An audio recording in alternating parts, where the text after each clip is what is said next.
This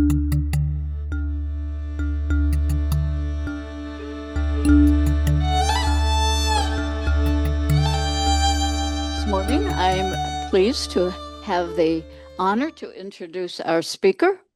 Marissa Smucker is the Executive Director of Mennonite Mission Network. She is a 2022 graduate of Anabaptist Mennonite Biblical Seminary with a master's degree in Christian formation. Marissa is also a graduate of Goshen College with a degree in social work. She has worked in various ministries, including participation in Pittsburgh Urban Leadership Service experience while attending Pittsburgh Theological Seminary. In 2007, Marissa returned to Costa Rica, the country where she was born, where she assisted with short-term mission groups and taught English. In 2015, she returned to the U.S. to accept a position as a church relations representative at Mennonite Mission Network. In 2019, she began leading Mennonite voluntary service, and in 2021 was named Senior Executive for the Ventures Division of Mission Network. So she has had quite a lot of experience at Mennonite Mission Network. She was appointed Executive Director in 2024. And she has titled this morning's presentation, Mennonite Mission Network, Love God, Love Your Neighbor, Follow Jesus. Welcome to Sojourners. Thank you. It is good to be with you today. And so you named a lot of things, you named a lot of places, but I'm just going to name two so you get a little bit more sense. So yes, Costa Rica is my birthplace, but I was adopted when I was 19 months old. Thus, that's why I don't have the Spanish accent. I missed out on that. But luckily, when I was in high school, I chose to go to Bethany Christian, and there I had an excellent Spanish teacher. So it was very good to have my teacher, Alan Peachy. Thank you. Currently, also, I want you to know that I do live in Goshen. I work out of the Elkhart office at our Mennonite offices, and I attend Belmont Mennonite Church. So for those of you who know people from Belmont or have been to Belmont, maybe even attended once upon a time, that is the church I grew up in. My time in Pittsburgh was with various ministries, and there I attended Pittsburgh Mennonite Church, and that was a total of 12 years in Pittsburgh. A very good experience for me, and just doing ministry in the city, learning about mission and what that looks like in the urban setting, and then living in my home country, Costa Rica, for 7.5 years did give me a chance to get back to my roots and get a sense of who am I and what does this mean to be bicultural? And I can see here at College Mennonite Church, you are getting a sense of that too. What does it mean to be multicultural? Today, I titled this, I did put MMN so that you would know it was the agency, but what we've been working with is Here with Purpose. We are here with purpose. And when I think about my work at Mennonite Mission Network, I've also often described it in this way. Mennonite Mission Network has predecessors where there is a long history behind us. There are many people, maybe even some of you out there, who have participated in what Mennonite Mission Network used to be and still is today. And so when I think about the work that we do, just like we talked about it at the seminary, this is a narrative. And I and those who are at Mennonite Mission Network at this time are a piece of that narrative. And we recognize that we stand on the shoulders who have gone before, and we are doing our part today, now, and we're also anticipating what God might want for the future for Mission Network. So keep that in mind. For me, this is a narrative. This is who we are today. And if you do peruse I'm just curious, has anybody been on the Mennonite Mission Network website recently? All right, a few of you.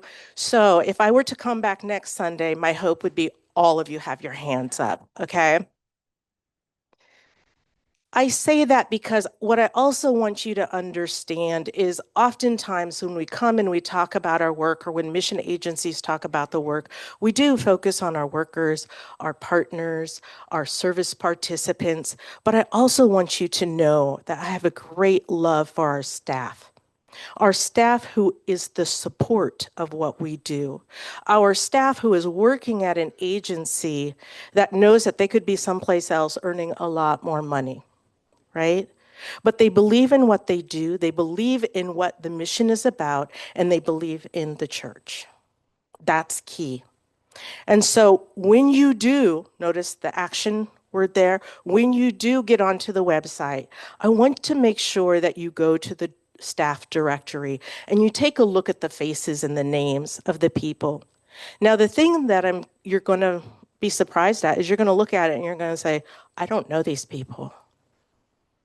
We used to have a long history of you could point and say, I know that person, I know that person, but we have a lot more new people because the narrative has added more chapters, and that is the chapter we're in now. So I do hope you take a look and ask questions. Today I titled this, Love God, Love Your Neighbor, Follow Jesus. As I have worked at Mission Network, and I will say this even started for me in church relations when I did that work. We no longer have a department called church relations, but we still do that kind of work.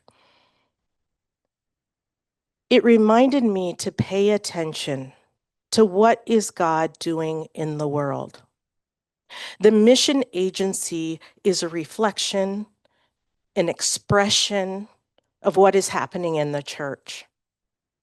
We are interacting with our partners who are not just overseas or who are agencies here in the US, but with our partners who are the conferences and the churches that we work with, and that includes you. So when I think about love God, I think about the verse, right? The famous, the number one, right? First commandment, which is what? That's right, love God with all your heart, with all your being, with all your strength. Now, I'm going to tell you, in a world today, that's sometimes hard to do. I get distracted a lot. There's lots of things to do, there's lots happening. And so for me, when I come in and I center, God, you are number one. God, you are not just my focus, but our collective focus. And then it forces us to ask the question, God, what are you doing in the world that we should be following? I heard a lot of following God in the service today. Guide our feet. And so that's one of the main questions that we ask at Mission Network. How is God continuing us to guide us? How are we joining in God's mission? Now, the second greatest commandment is what? You guys are well versed in this. I'm so glad. I am so glad. Love your neighbor as yourself. Now, if I would have done this correctly, I would have said, love God, love your neighbor, love yourself, follow Jesus, right? Today, we are in a place in society where it is difficult sometimes to love our neighbor, isn't it? That neighbor who is literally next door, the neighbor who maybe sits with us in the public spaces right next to us. We don't know them very well. We don't know who they are. I go to Goshen, I feel like Goshen's a Mennonite city, right? And then I go someplace and I'm like, wait a minute, I actually don't know a lot of these people. Who are they? They're my neighbor.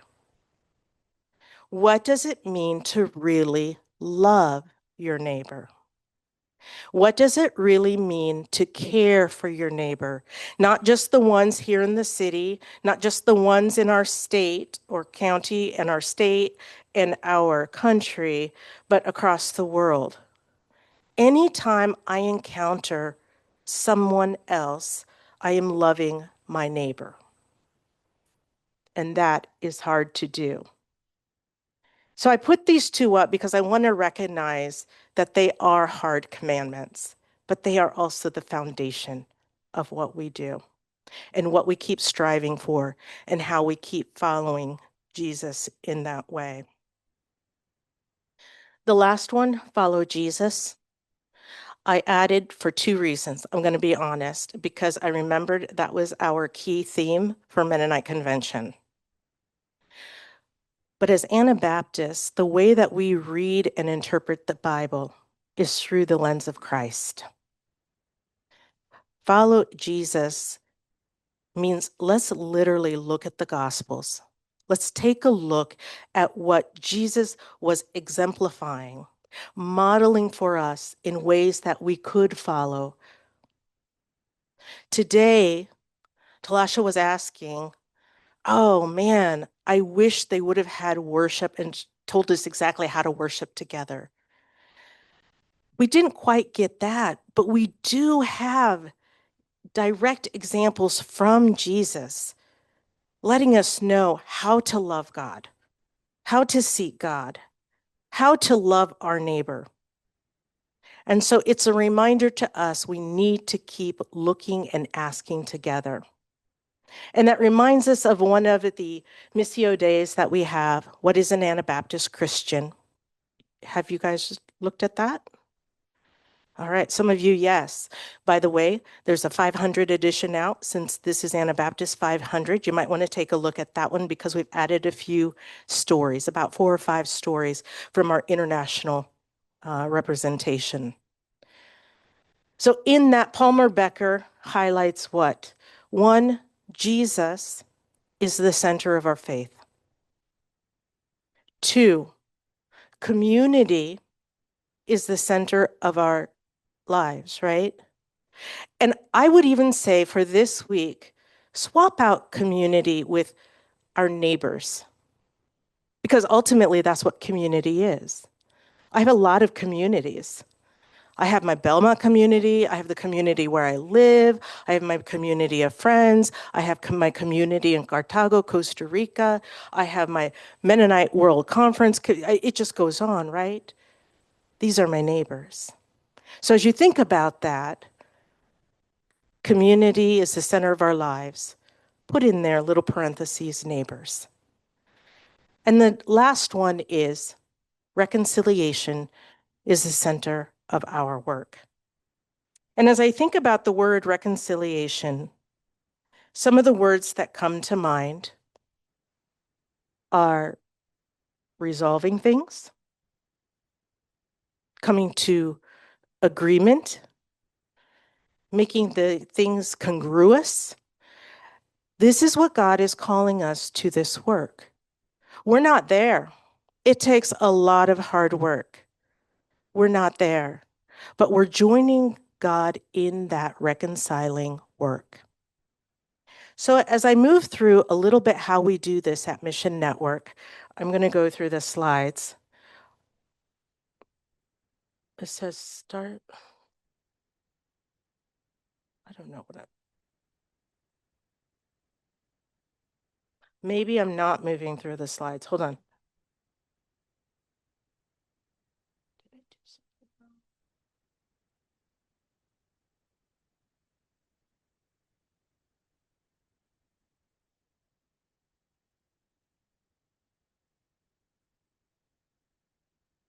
Just start it over again.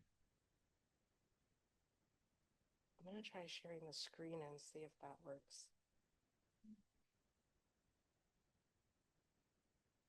So why doesn't it let me advance? Oh, I don't know what I did. It did it. It worked. So our mission statement is Mennonite Mission Network exists to lead, mobilize, and equip the church to participate in holistic witness to Jesus Christ in a broken world. Now, sometimes I have a little bit of problem with the lead. And we go back and forth. Who's leading who? What does partnership look like? Now, we're going to get to that in a little bit. But when I think about leading, It's a reminder that it is our work to make sure that we're caring about mission. That's why we're the mission agency for Mennonite Church USA. We're your mission agency. Yes, you have a mission committee here at the church, right? But we're also part of you.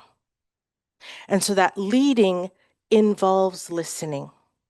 Us listening to our conferences, our congregations, the people that we interact with, both in Mennonite Church USA and our partners outside of Mennonite Church USA as well.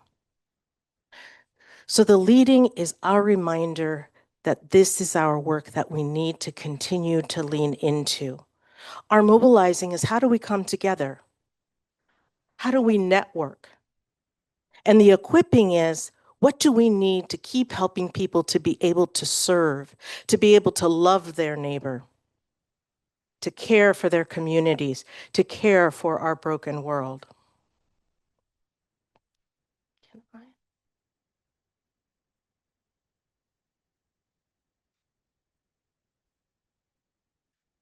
Get that out of the way. Our goal mission networks seeks to encourage every congregation in all parts of the church to be fully engaged in God's work of reconciliation. That doesn't mean we're the only ones to do it. That's why we collaborate with many of you and also other agencies. But again, it's recognizing how we fit in what is happening in the world and where you can be encouraged to continue to be looking here within, with your community, and beyond into the world.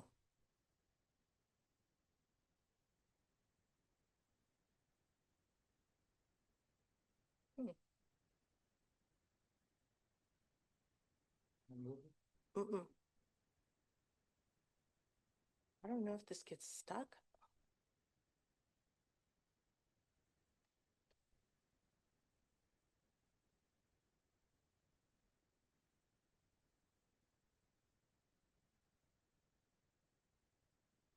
Okay. We're gonna try that one more time. Here we are again, people. Now there's two of us. All right. Don't know why it's locking up. No, it's kind of weird. Maybe it's my computer. So should I try this again? So many. Do I need to do this one or this one? I would think you'd want this one. Okay.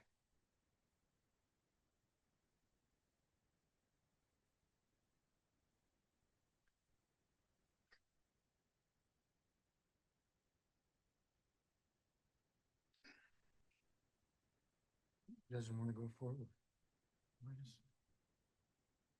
All right, people, no more pictures.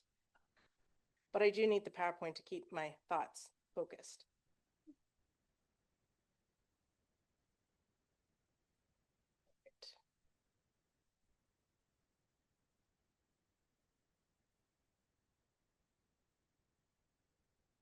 So one of our main things that we do, so I apologize, it's just me today, but God is good. You'll get the picture, imagine it. We used to all read books and put it in our imagination. That's what we're doing today. Huh? Amen. Hallelujah. So how we do this work, we help individuals and congregations recognize, develop, and fulfill ministry calling God has given to them. Are we the only ones that do that? No. But we want to be on that journey with you. We want to see what is still needed or encourage what is already happening that is good, right? We also build partnerships. Partnerships is key for us. We build partnerships next door and around the world to participate in God's work. We build these partnerships when invited to do so. When I think about neighbors, and I think about being a healthy neighbor, right? I'm not just doing something to my neighbor, I'm doing something with my neighbor. Now, this is key. If we're going to go together, we're going to walk alongside one another. We're going to inform one another. We're going to see, what are they really asking for? Also, what are we needing? Because one of the things that we've noticed at Mission Network is that we have a lot of needs here in the US. This is not just us going out because we have all the answers and we're going to our neighbors, but it's recognizing that this is a global mission. And so one of the things that we did in some of our restructuring is we used to have international ministries and Christian service. And the majority of our Christian service is done nationally, right? Well, when you separate the two, they're disconnected. So what we did is we said, no, this needs to be in one department. This needs to be working together in a better, more cohesive way. And so we now call that department global partnerships. So we have regional directors, two for Africa, Europe. We have one for the Asia, Middle East. We have one for Latin America. And we have two for North America for the different kind of programs that we do. So we're all together now because there is movement always happening here in the US, internationally, and back and forth.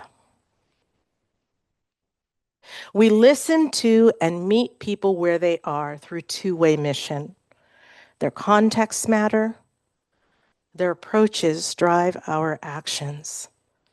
And their approaches and who they are inform us. The sense of listening is so important. Sometimes God does give us some revelations and some ideas, right? And at the same time, we have to trust, and I heard this in the sermon too, that God has already gone before us. God is already out there doing the work. And so how are we going to join in that work together? Because I know for a fact, and this is so cliche, but I actually love it. It's true. We are better together. And especially in a world where resources seem to be short, where not everybody has what they need. And Mennonites, we know this well. We know how to do the potluck. We know how to do the giving, the mutual aid, the sharing. So what does that look like in our two-way mission? We collaborate in learning and mutual sharing through a lens of decolonization. We discern together the resources we can share and walk alongside with our partners in humility and love. Now, there was a lot of information packed in that phrase, so I'm going to unpack it a little bit. We collaborate in learning and mutual sharing. Again, when I think about our neighbor and being neighbors, I think about what does it mean not only to give, but what does it also mean to receive? Now, I'm just curious, does anybody know my mom here? Good. Okay, then it's safe. All right. I mean, it's always hard when you talk about your family and they know them and you're like, oh, you got to hear what Marisa said about you, but it's okay here. Sometimes I say to my mom, we're having a conversation and she's at the point in her life where she wants to give, right? I have enough to give. I want to share with people. I want to give. And then when somebody wants to give something to her, she's like, oh, I don't need this. I'm okay. And I look at her, I'm like, Mom, take it. They want to share with you because there's a joy in giving, isn't there? And if I don't receive it, then I have taken away that joy for somebody else. In the same way that I think all my giving matters, but the truth is we need everybody to give and participate, right? Because what they have to give me may not be something I really thought I needed. And later on, I'm like, oh my goodness, that was such a good idea. Or I really needed that more than I thought. This is what we're talking about when we talk about collaborative learning or mutual sharing. Our partners who are working with us, when they know that they are needed also, not just to receive, but to give, that's what mutual sharing looks like. That's what mutuality looks like. The last part of that was through a lens of decolonization.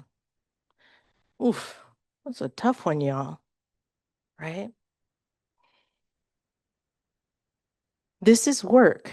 And this is work not in just how we work, but also in our systems. So one of the things, this is an example, one of the things that we've done is we have created a volunteer group of staff, not their time is volunteered, but them being on this team is a volunteer thing. And we rotate it, and this group is called the Abide Group. Abide stands for anti-racism, belonging, inclusion, diversity, and equity. This informs our work that goes out, but this also informs our system. This also informs how we work together. This also informs us, what do we still need to be learning? What do we need to think about and consider about our systems that need some decolonization, that need a little bit more work in anti-racism, that need to make space for inclusion, that need to recognize the diversity that we have on our staff. In fact, if you look at our leadership right now, me and my 3 senior executives are all people of color. That doesn't happen very often. Not in the Mennonite church I grew up in. Now, if I would have grown up in Latin America or Africa or someplace else, maybe so, but not here. And so even though we are 3 executive leadership, 4 of us, executive leadership who are people of color, the system is still white Mennonite, right? And that's not a problem, but it's just a recognition that we need to continually be checking and seeing. Because if we become more and more diverse, the system will change. It just will naturally change. And as I saw today, your church is going through some of that, right? Yeah. And change is hard. Even good change, right? It's going to take time. But if we go back to the first and second commandment, love God, love your neighbor, then there's no other choice. That's where we're headed. And we do that together, and we do that mutually.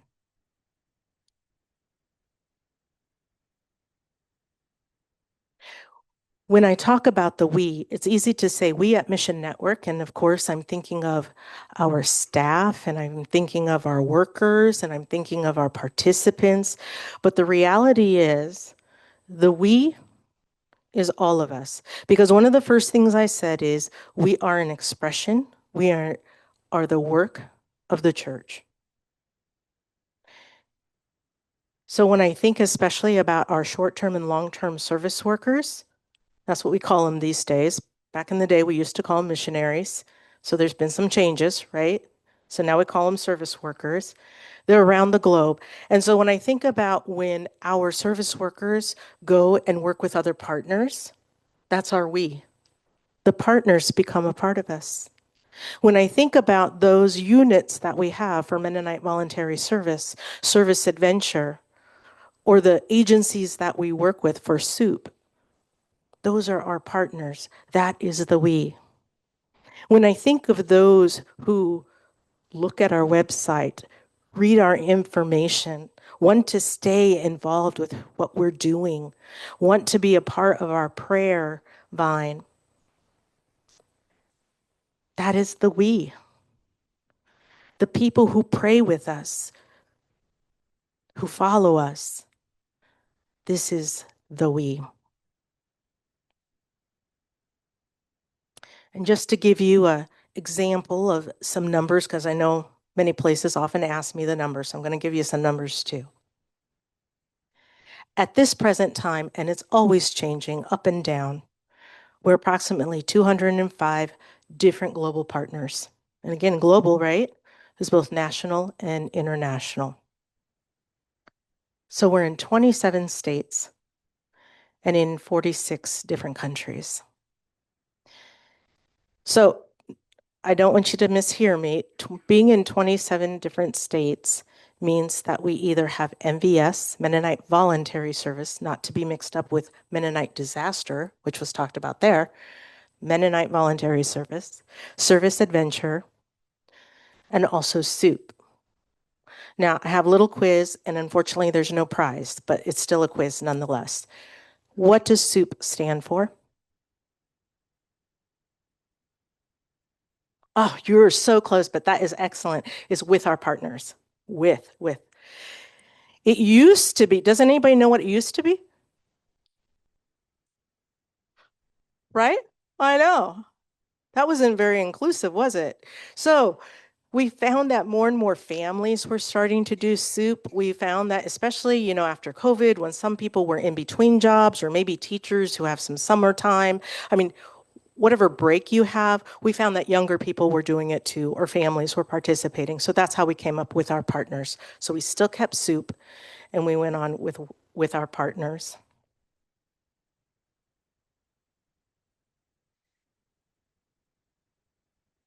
I am going to show a video. It is one of about 4 or 5 videos that we're doing that are very similar, but one will have a Latin America flavor. I don't know if you call it that.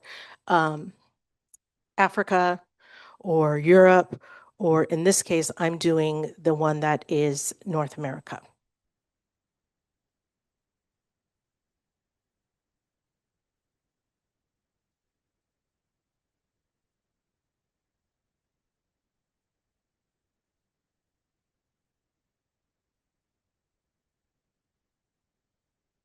Just so you know, it was embedded in my PowerPoint. That is no longer working.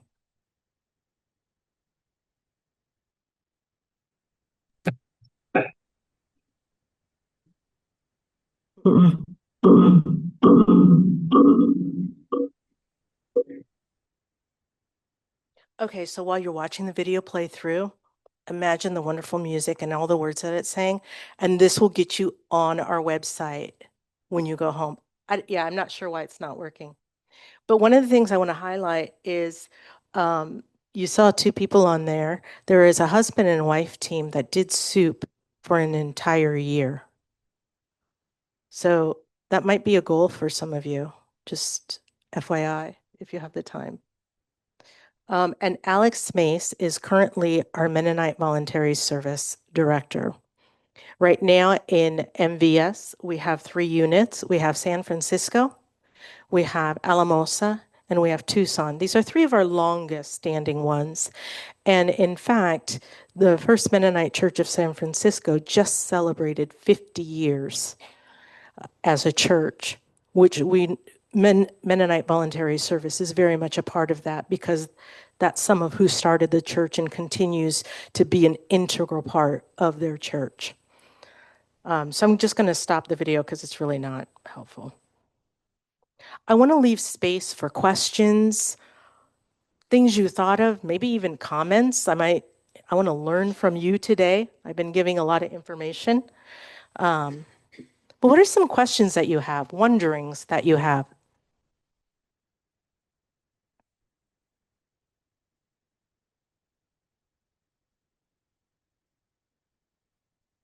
We had some conversation recently about the difference between Mennonite voluntary service and service adventure. The one is shorter than the other. Is that the main thing? Yes. And there's other main things too. So service adventure is for just out of high school. So it's a younger group, and there are unit leaders that live with them. So right now we have 2 units. We have Anchorage, Alaska, and we have Colorado Springs.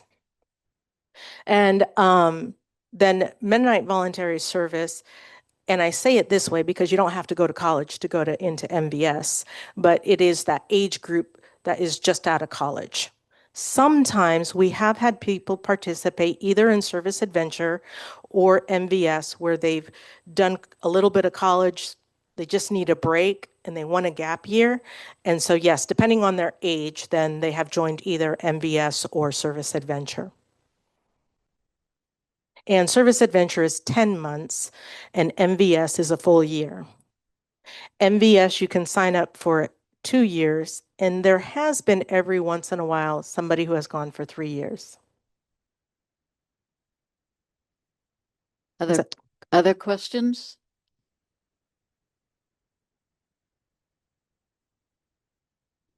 The mission work of at least mainline churches always looked at metrics like how many Bibles did you distribute and how That's many Catholics and other heathens converted to Methodism. And so and maybe there was something similar 50 years ago in the Mennonite church, but what are your metrics today? Yeah, that's a good question.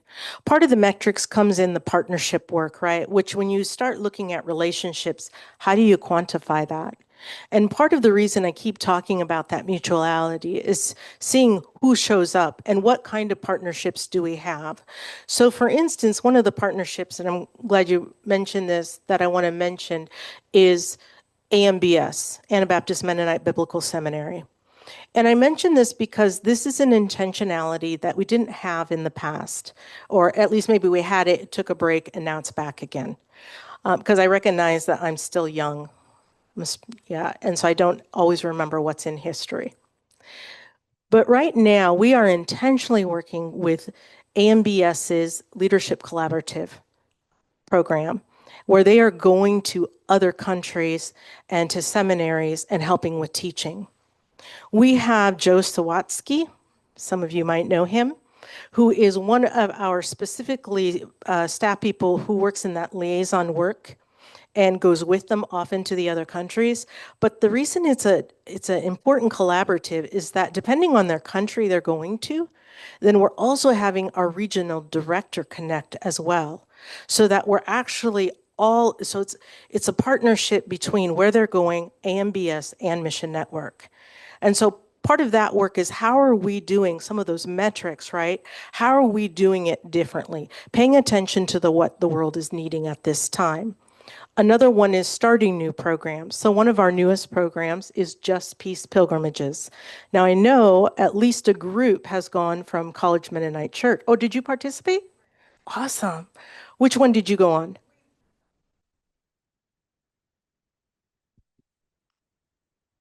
Was it civil rights? Right. Right. So in the South? We went to the South and there was a group from CMC, Mhm. another Sunday school class, and they had room for 2 more. So we went. Sweet. That's right. It's for all ages people. So I want to mention Just Peace Pilgrimage for just a minute. So there are 3 areas. There is the racial justice piece, which is civil rights. And then we also do an international piece, which is South Africa. So looking at apartheid and racism, right? And then we also have immigration. So that goes down south. The first 3 groups we ran with that was down in Brownsville, Texas. And so this next group will probably be in Arizona with some of our partners collaborating again. And then our international in immigration is Calais, France, because we have workers, the Givens family. Some of you shaking your heads, love it. The Givens family, you can look them up, Mission Network Web, who are working there specifically with women and children who have come to that port in Calais, France, and often are trying to get over the channel, through the channel, across the channel, to get to England, right? And so they work with refugees right there in Calais. And then the last one is solidarity with Indigenous people. And this is working closely with the Coalition for Dismantling the Doctrine of Discovery. And so the last 2 trips that we've had, we have partnered up with Sarah Augustine and have led groups. And that group is a little different in that that also has some Mennonites, but also others from other denominations. So it's a little bit more of a mixed group. The first one went to her area with the Yakama Nation, and the second one I think was in Utah. Thank you, Marissa. I have a flashback to the mid-1800s an appreciation for two people, John and Salome Funk, who chose mission over money. John could have been a multimillionaire, John and his wife, but they chose to follow a new idea coming to 1882 after living through the Civil War to establish the first iteration of Mission Network. Mhm. And that has followed. And thank you for the idea of new partnerships, new ideas, new people, multicultural. This is just a wonderful enterprise to be in touch with. Thank you.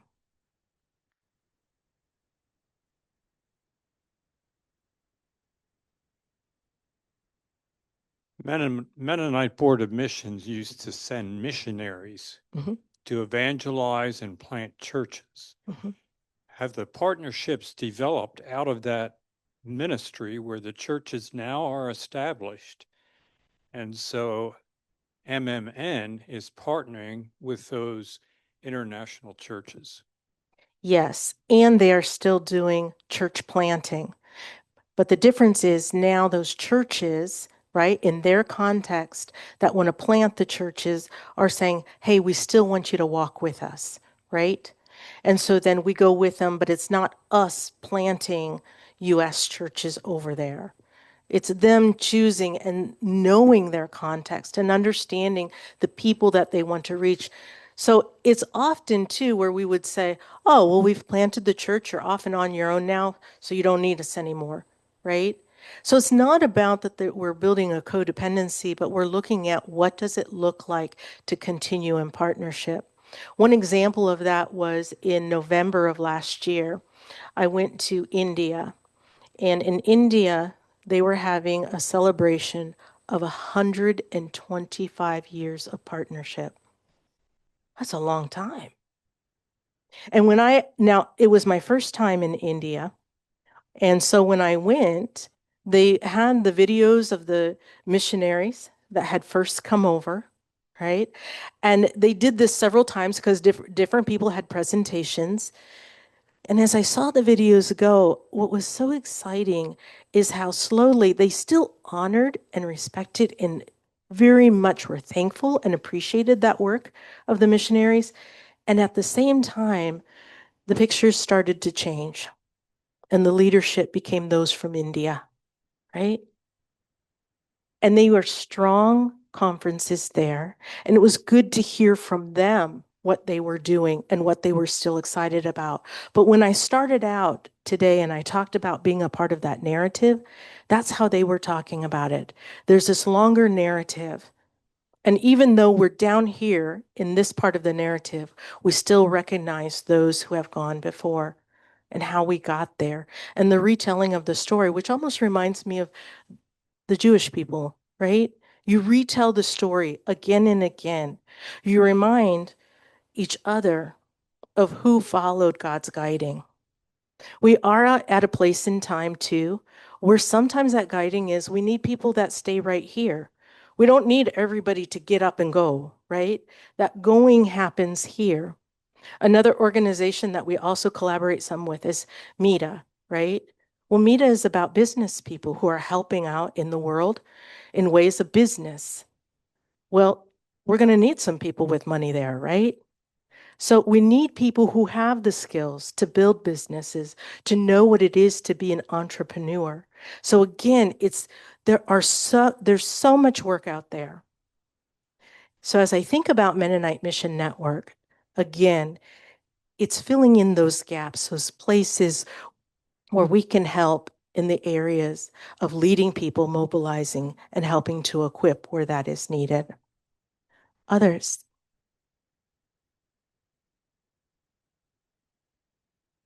Thank you, Marissa.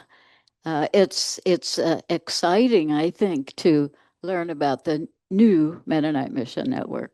New and possibly improved, at least responding to what the world is now. So thanks very much for being you. with us. Thank you.